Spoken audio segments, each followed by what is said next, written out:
Cancer থেকে ভালো হয় না এটা কোনো কথা না, বা এই কথা আমরা আগেও মানতে রাজি না।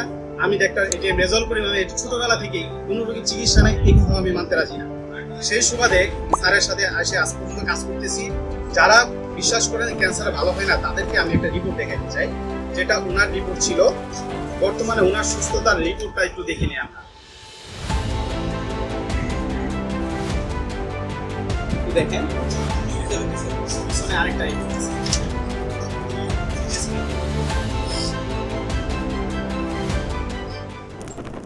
আসসালামু আলাইকুম, আমি ডাক্তার এটিএম রেজাউল করিম, গণস্বাস্থ্য হোমিওতে ক্যান্সার চিকিৎসক হিসাবে কর্মরত আছি, যেটা পরিচালক ক্যান্সার গবেষক ডাক্তার এস.এম. সরোয়ার স্যার। আমরা ওনার আন্ডারে আমরা চিকিৎসা দিয়ে থাকি। এখানে এমন একজন লোকের পরিচয় করে দিব যিনি ক্যান্সার থেকে জয় লাভ করে সুস্থ হয়েছেন। আসসালামু আলাইকুম। আঙ্কেল, কেমন আছেন আপনি?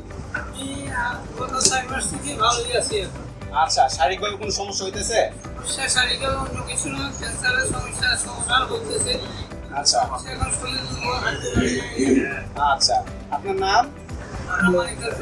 মানিকলাল চক্রবর্তী। আপনার গ্রামের নাম? মোহাম্মদপুর। আপনার উপজেলা?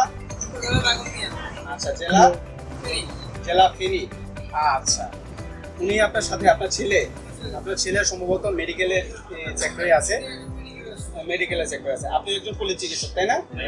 আচ্ছা, আপনার নাম? জি, অসীম চক্রবর্তী। আপনি কি হয় না?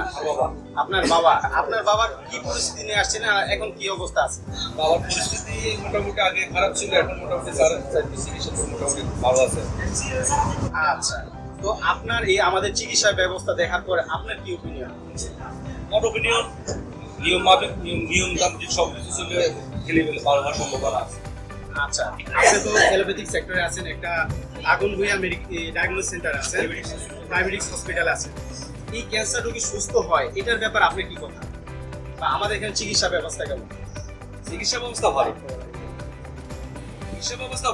আপনারা, আমি আগেও বলেছি যে আপনাদেরকে ডিসিপ্লিন, চিকিৎসা ব্যবস্থা ভালো। আচ্ছা, তো ডাক্তার এস.এম. সরোয়ার স্যার, ওনার আন্ডারে আপনার চিকিৎসা নেওয়ার পরে বা ওনার ব্যক্তিগত সম্পর্কে আপনার মতামত? উনি আন্তরিক, আপনারও আন্তরিক। আচ্ছা, ধন্যবাদ। আমাদের সাথে যোগাযোগ করার ঠিকানা হলো বাইতুল ভিউ লিফটার 11, কিন্তু অবশ্যই সিরিয়াল দিতে আসতে হয়, কারণ আমাদের এখানে প্রতিদিন 300 থেকে 350 পরিমাণ রোগী দেখা হয়। তাই স্ক্রিনে দেওয়া নাম্বারে অবশ্যই ফোন দিয়ে আসবেন। আসসালামু আলাইকুম।